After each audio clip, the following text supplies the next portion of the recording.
করলেও তার খাওয়া দাওয়া চলাফেরায় কোনো অসুবিধা হবে না। তাহলে এই লোকের জমা টাকা নাই, কিন্তু জমি থাকার কারণে ওই জমি থেকে স্বাভাবিক বিক্রি করারও সুযোগ আছে, সে করলে হজ করতে পারে। তাহলে তার উপরে হজ কি হয়ে যায়? ফরজ হয়। শুধু পুরুষ না, নারীরাও ওভাবে অনেক মহিলাদেরও ফরজ হয় নিয়ম অনুযায়ী, কিন্তু মা বোনরাও জানে না দুটো কারণে। যে আমাদের মতন ভাইরা অনেক সময় ওনার বোনদেরকে ঠিক মতো জমি দেয় না, যার কারণে সে জমির মালিক হলেও বুঝে পাচ্ছে না। এই ভাইরা যদি অন্যায়ভাবে বোনদের জমি আত্মসাৎ করে রাখে আর না দেয়, আর তিনি মালিক হয়েও জমি বুঝে পেলেন না, হজ করতে পারলেন না, এই দায়ভার কিন্তু ওর ঘাড়ে চলে যাবে। কার ঘাড়ে? কথা বলে না। কার ঘাড়ে? ভাইদের উপরে। কাজেই এগুলোর ক্ষেত্রে আমরা সচেতন থাকব। আল্লাহ তাআলা আমাদের সবাইকে হেদায়েত দান করুন। আমি আবারও বলছি, আগে বলেছি, আবারও বলি, কোনো জিনিস, শুধু জমি জায়গা না, কারো কোনো সম্পত্তি, কোনো বিষয় খবরদার অন্যায়ভাবে আমরা কেউ ভোগ দখল করব না। আমাদের বাবা চাচারাও যদি করে থাকেন, আমরা যদি পরে এসে জানি যে আমার বাপ বা চাচা, আমার ফুফু বা খালা বা আরেকজনের জমি বা টাকা আত্মসাৎ করেছে, আমাদের ইমানি দায়িত্ব হলো ওইটা ফেরত দেওয়া। নাকি আপনি ওয়ারিশ হয়ে রেকর্ড হয়েছে বলে মনে হয় মালিক হয়ে গেলেন? হ্যাঁ, দুনিয়ার রেকর্ড হলেও আল্লাহর রেকর্ডে আপনি মালিক হতে পারেন নাই। এই বুঝটা আমাদের থাকতে হবে। আমরা অনেক সময় মনে করি যে দুনিয়ার খাতা কলমই সবকিছু। দুনিয়ার খাতা কলম সবকিছু না, এটা লাগবে। দুনিয়ার খাতা কলম রেকর্ড সবই ঠিক আছে, এগুলো দোষ না, কিন্তু অন্যায়ভাবে যদি, ভুলভাবে, অন্যায়ভাবে কেউ যদি কারো জিনিস দখল করে বা রেকর্ড করে, তাহলে বাস্তবে সে আল্লাহর আইনে মালিক হতে পারে না। এই বুঝটা আমাদের থাকতে হবে। কথাগুলো কেন বলছি? আপনারা ওয়াজ মাহফিলে আসেন, দোয়া চান, আল্লাহর কাছে দোয়া করেন, আল্লাহ রহমত দেবেন। হ্যাঁ, আপনি আল্লাহর কাছে রহমত চান, শান্তি চান, দোয়া করছেন। আপনি আল্লাহর কাছে যেমন কিছু চাইছেন, আমি যার ক্ষতি করলাম, সেও তো আল্লাহর কাছে কিছু চায় না। তো সেও যখন বলবে আল্লাহ অমুক হুজুর, আমার ভাই বা অমুক পীর সাহেব বা অমুক নেতা, আল্লাহ আমার এই ক্ষতি করেছে, সেও আল্লাহর কাছে দোয়া চাইলো, আর ওই লোকও আল্লাহর কাছে দোয়া চাইলো। আল্লাহ তাআলা ন্যায় বিচার করেন। কাজেই আরেকজনের ক্ষতি করে, জুলুম করে রহমত চাইলে রহমত পাওয়া যাবে না। রহমত পেতে হলে জুলুম ছাড়তে হবে, নিজেও দয়াবান হতে হবে, তাহলে রহমত পাওয়া যাবে। বলুন সুবহানাল্লাহ। এই জন্য রাসূলুল্লাহ সাল্লাল্লাহু আলাইহি ওয়াসাল্লাম বলেন, ইরহাম মান ফিল আরদি ইয়ারহামকা মান ফিস সামা।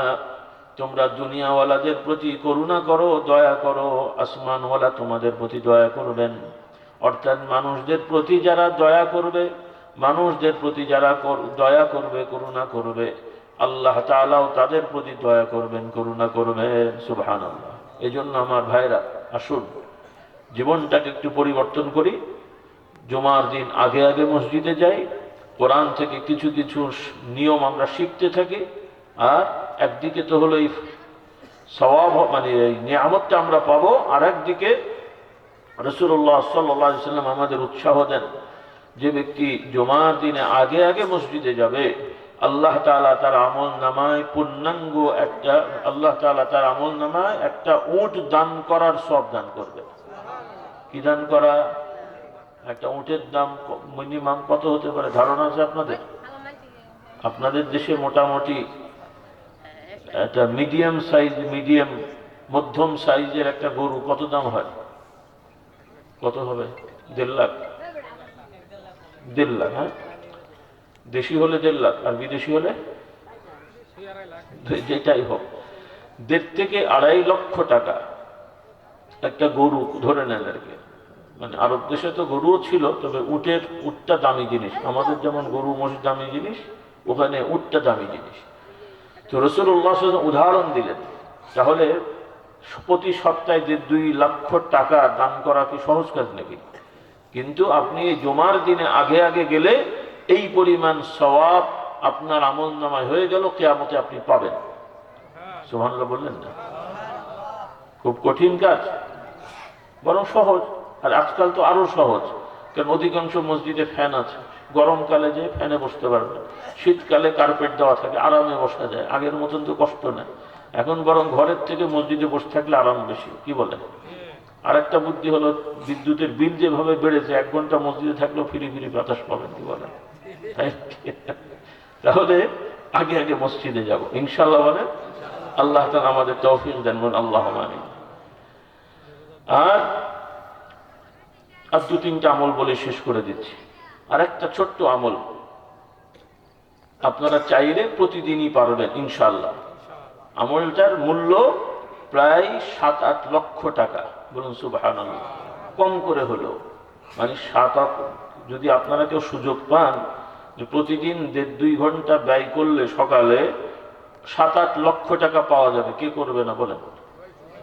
যদি বলে ওই মসজিদের ওখানটা থাকলে 7-8 লক্ষ টাকা পাওয়া যাবে, ওই মসজিদের সামনে চত্বরে যদি 100 লোকের জায়গা হয়, কয়শো লোক জমা হবে বলেন? কত গ্রামে আর লোক থাকবে? ওইখানেই দেখা যাবে 200 শহীদ হয়ে গেছে ঠেলা ঠেলির ঠেলা। কি বলেন?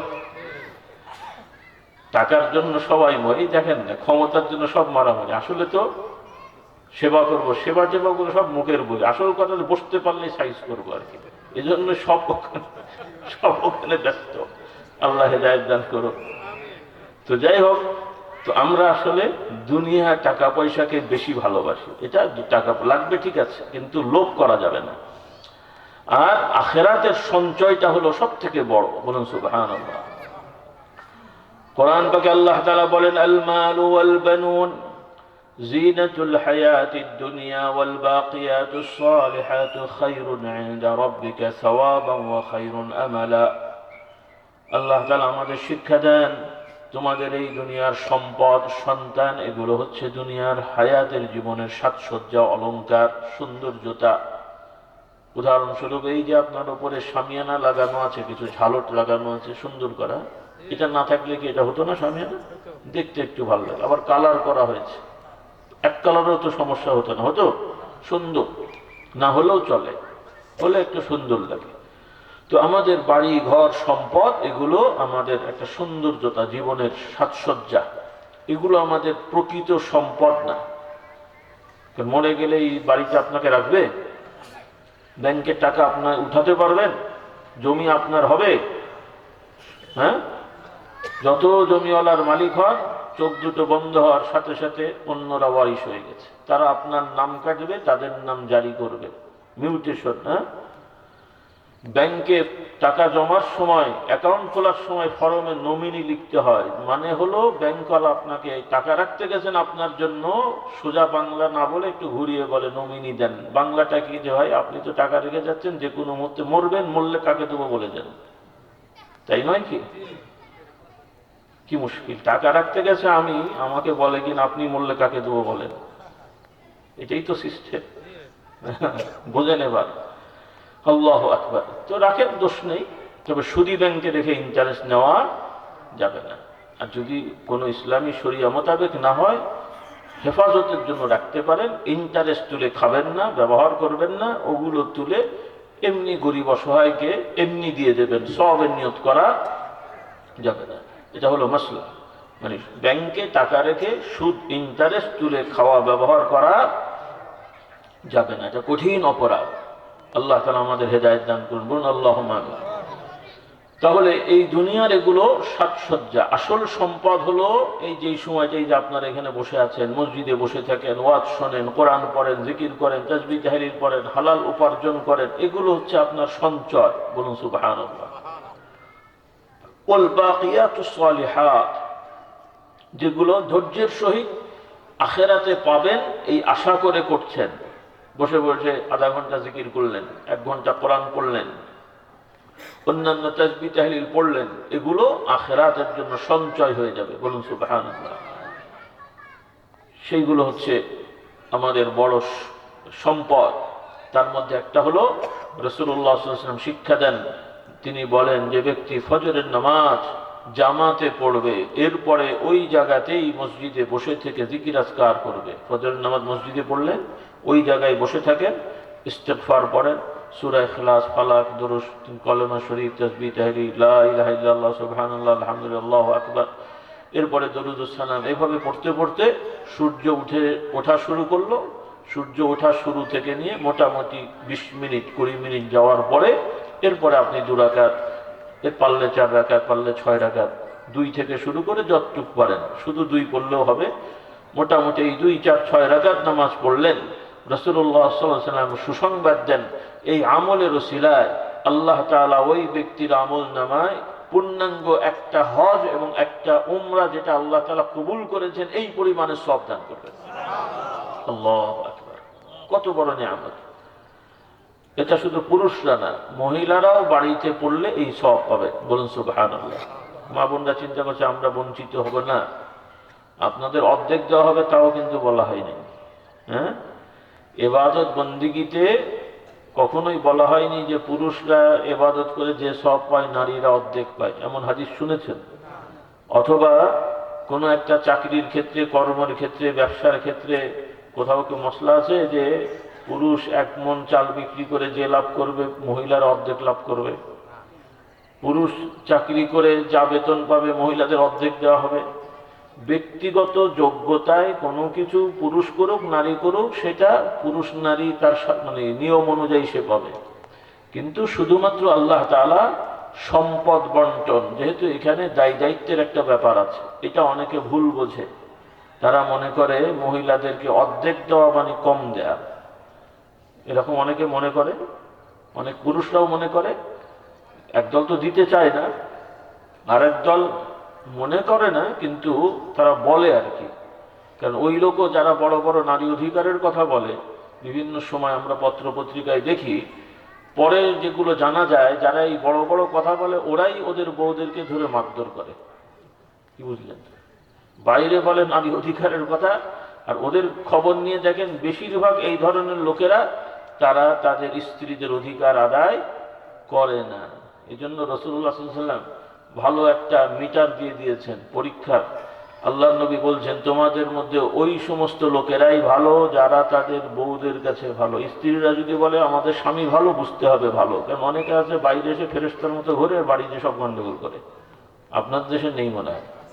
হ্যাঁ, এই জন্য নারী অধিকারের নামে অনেকে উল্টো পাল্টা বলে। আমার মা বোনদের বলি, ছাত্রীরা যারা আছো হাই স্কুল কলেজের, তোমরা অনেক সময় মনে করো যে আমাদেরকে ইসলাম কম দিয়েছে বা হুজুররা কম দিয়েছে। না, পুরুষরা যে সম্পত্তি পায় বাবা মা থেকে, নারীরা যে অর্ধেক পায়, বাস্তবে এটা কম না। বাস্তবে এটা কি নয়, কম না, বরং কোনো কোনো ক্ষেত্রে এটাই বেশি এবং এটাই বড়। কেন? আপনারা জানেন যে মহিলাদের খাওয়া দাওয়া থাকা সব দায়িত্বগুলো আল্লাহ তাআলা বন্টন করে হয় বাবাকে দিয়েছেন, না হলে স্বামীকে দিয়েছেন, অথবা বাবা না থাকলে, স্বামী না থাকলে, সন্তানরা থাকলে তাদের উপরে দায়িত্ব হয়। আর কেউ না থাকলে একা একা তার যেটা অধিকার সেটাই তার জন্য অনেক যথেষ্ট। বলুন সুবহানাল্লাহ। হিসাবটা তো বোঝেন আপনারা। যেমন উদাহরণস্বরূপ, এক ভাই যদি, আমি আমার বাবার সম্পত্তি থেকে জমি পেলাম, বছরে মনে করেন 10 মণ ধান পেলাম, আমার বোন কয় মণ পাবে? কয় মণ পাবে? 5 মণ। তো আমি 10 মণ ধান পেলাম, ওই 10 মণ ধান আমি, স্বাভাবিক মানুষ মাত্রই তো সংসার থাকে, বিয়ে শাদী করে। তাহলে আমাদের যদি সংসার থাকে তাহলে ওই 10 মণ জমা থাকবে না খরচ হবে? আর আমার বোনও বিয়ে হয়েছে, স্বামীর বাড়ি থাকে, সেও আমার বাবার সম্পত্তি থেকে যা ধান পায় তাতে 5 মণ। এখন তার এই 5 মণ কে খাবে বলেন? কে খাবে? পুরোটাই জমা, কারণ তার খাওয়া দাওয়া তো স্বামী দেবে, আবার ওই বোনের বাচ্চা কাচ্চারও খাবার দাবার তার বাপ দেবে। তাহলে এনার 5 মণ টোটালটাই জমা, আর আমার 10 মণ সব শেষ। এখন বলেন কার বেশি? কার বেশি? তাহলে মহিলারা যদি ঠিক মতো আপনারা সম্পত্তি দেন, হিসেবে দেখবেন তাদেরটাই জমা আছে, আপনার আমারটা শেষ হয়ে যায় তো। হ্যাঁ, কারণ মহিলারা স্বামীর বাড়িতে থাকেন, বাবার বাড়িতে ঘর থাকলেও সেই ঘর তালা মারা থাকে, মাঝে সাঝে এসে 1 দিন 2 দিন থাকে। আর আপনার আমার ঘরে আপনাকে আমাকে থাকতে হয়। এজন্য মহিলাদেরকে আল্লাহ তাআলা যে ফরজ করে দিয়েছেন, যেটাকে ওয়ারিশ সূত্রে যেটা পায়, এটা কম না। এটা ঠিক মতো দিলে আমাদের মা বোনরা প্রতিষ্ঠিত হয়ে যাবে, কিন্তু বেশিরভাগ মহিলাদেরকে ঠিক মতো আপনারা দেন না, এটা হয়েছে সমস্যা। আর এই না দেওয়ার কারণে যেটা হয় যে অধিকাংশ পরিবারে অভিশাপ আসে। কি আসে বলেন? অভিশাপ আসে। আল্লাহ তাআলা আমাদের এগুলো থেকে হেফাজত করুন। বলুন আল্লাহুম্মা আমিন। আমরা বলি যে আমরা বিসমিল্লাহ বলে গরু ছাগল জবাই করি, আমরা হারাম খাই না, হ্যান ত্যান। কেউ বলে আমরা সুদ খাই না, ঘুষ খাই না। ভালো কথা, উনি সুদ খায় না, ঘুষ খায় না, কিন্তু ওনার বোনের জমি আত্মসাৎ করে সেটাতে ফসল লাগিয়ে খায়, ওইটা হারাম হয় নাই মনে হয়? কি বলে, ওইটা হারাম হয়নি? হ্যাঁ, এই ধরনের অন্যায় আমাদের সমাজে আছে, এগুলো থেকে আমরা মুক্ত হয়ে যাই। আর যদি আমাদের খাওয়াটা হালাল হয়ে যায়, ইমানটা যদি তাওহীদের হয়ে যায়, আর নবীর আদর্শ মোতাবেক যদি আমাদের জীবনটা আমরা গড়তে পারি, ইনশাআল্লাহ মরতে দেরি হবে না, জান্নাতের সুসংবাদ পেয়ে কবর থেকেই জান্নাতের মানে কি বলে আপনার জান্নাতের সুবাসা আল্লাহ তাআলা আপনাকে দান করবেন, বলুন সুবহানাল্লাহ। তো যাই হোক, আমার ভাই বোনদের প্রতি আহ্বান, আসুন আমরা জীবনটাকে পরিবর্তন করি। আর আলহামদুলিল্লাহ আমরা কিছু বই পুস্তক নিয়ে আসি, আজকেও আছে এখানে। প্রতি মাসে কিছু তালিম জিকিরের ব্যবস্থা খানকাতে হয়ে থাকে, কিছু ভাইরা হয়তো আসেন মাঝে মাঝে, আপনাদের আহ্বান থাকবে। আপনারা কবে হয়?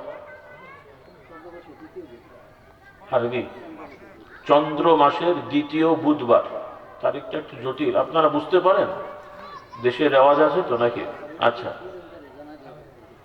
চন্দ্র মাস অনুযায়ী দ্বিতীয় বুধবার মাগরিব থেকে ঈশা না জিকিরের তালিম হয়। আমাদের ঢাকা থেকেও আলেম ওলামা আসেন, আপনারা থাকবেন ইনশাআল্লাহ, শিখবেন। আর কিতাব আজকে নিয়ে যাবেন। অনেকদিন কবে মাহফিল হয়েছিল? 22-এ না কোন সালে? 22 সালে হয়েছিল, 22 সালে হয়েছিল। 23-24 2 বছর পরে আবার আল্লাহ তাআলা করালেন। তো আপনাদের কি ইচ্ছা, এই মাহফিল কি প্রতিবার হোক না মাঝে মাঝে?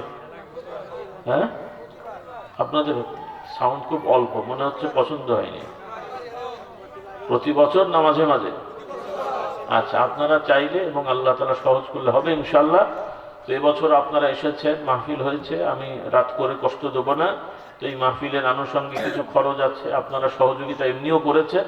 তো আমাদের ভাইদের খানকার পক্ষ থেকে কিছু লোকরা যাচ্ছে, আপনারা উপস্থিত এই মাহফিলের প্যান্ডেল সহ আনুষঙ্গিক খরচের জন্য যারা যারা শরীক হতে ইচ্ছুক আপনারা শরীক হবেন ইনশাআল্লাহ।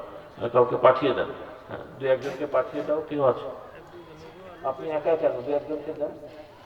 হ্যাঁ, 2-1জন ওঠেন, আমাদের দায়িত্বশীল যারা এলাকার আছেন আপনারা একটু ওঠেন। কি আছে বাবা? 2-1জন পাঠান। আপনারা সবাই কিছু কিছু শরীক হবেন ইনশাআল্লাহ। আল্লাহ তাআলা বরকত দেন, বলুন আল্লাহুম্মা আমিন।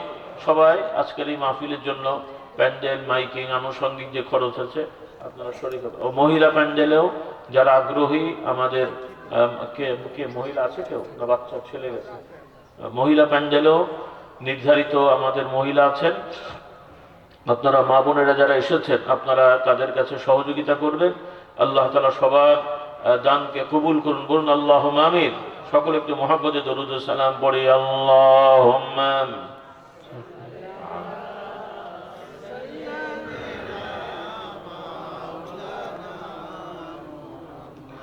ওয়া আলা আলি সাইয়্যিদিনা। ঢাকা দারুস সালাম আমাদের দরবার আছে, আপনারা শুনেছেন, কেউ কেউ হয়তো গেছেন, বাকিদের এখন তো যাতায়াত সহজ আছে, যদিও রাস্তা বেশি না কিন্তু সময় বেশি লেগে যায়। তো বিশেষ কিছু সময় কম লাগবে, ভোরবেলা বা এমনি সময় কম লাগবে, রাতের বেলা। দাওয়াত থাকবে ডিসেম্বরের 30 তারিখ ইনশাআল্লাহ মাহফিল শুরু হবে, 30, 31 এবং 1 তারিখ সন্ধ্যা রাতে মাহফিল, আর 2 তারিখ সকাল থেকে জুমা পর্যন্ত আপনারা জানবেন এবং নিজেরাও যাবেন, অন্য ভাইদেরকে দাওয়াত দিয়ে নেয়ার চেষ্টা করবেন। আর দোয়া হচ্ছে এখন, দোয়ার পরে ভাইরাও কিতাব নেবেন, মহিলারা। পুরুষ চলে গেলে আপনারা এই গাড়ি থেকে বই পুস্তক নেবেন, ইসলামী আকীদা শিক্ষা, ঈমান আকীদা শিক্ষা, ওজিফা নামাজ শিক্ষা, পর্দা শিক্ষা সহ গুনাহ মাফের আমল, নারীদের প্রতি নসিহত, পুরুষদের যুবকদের প্রতি নসিহত, বাচ্চাদের প্রতি নসিহত। এর সাথে আমাদের আরো কিতাব আছে। আমার শ্রদ্ধেয় উস্তাদ, আমার ভগ্নিপতি ডক্টর আব্দুল্লাহ জাহাঙ্গীর রহমতুল্লাহ আলাই, আপনারা অনেক আগে নাম শুনতেন, তারও লিখিত কিতাবগুলো আমাদের এখানে রাখা হয়, এগুলো আছে। আপনারা দোয়ার পরে কিতাবগুলো নেবেন। যারা বাইরে আছেন আশপাশে সবাই বসে যান, এখনই দোয়া হবে। তো আসুন, আমিও নিজে সহ মুসাফির হালতে আছি, আল্লাহ তাআলার কাছে আমিও তওবা করি, আপনারাও পড়েন, আমার সাথে পড়েন, আল্লাহুম্মা আনতা রব্বি লা ইলাহা ইল্লা আনতা খালাকতানি ওয়া আনা আবদুকা ওয়া আনা আলা আহদিকা ووعدك ما استطعت أعوذ بك من شر ما صنعت أبوء لك بنعمتك علي وأبوء بذنبي فاغفر لي فإنه لا يغفر الذنوب إلا أنت। এটা আমরা আরবিতে পড়লাম, আমাদের বইগুলোতে এটা আছে। রাসূলুল্লাহ সাল্লাল্লাহু আলাইহি ওয়াসাল্লাম শিক্ষা দেন যে ব্যক্তি এই ইস্তিগফার বইটা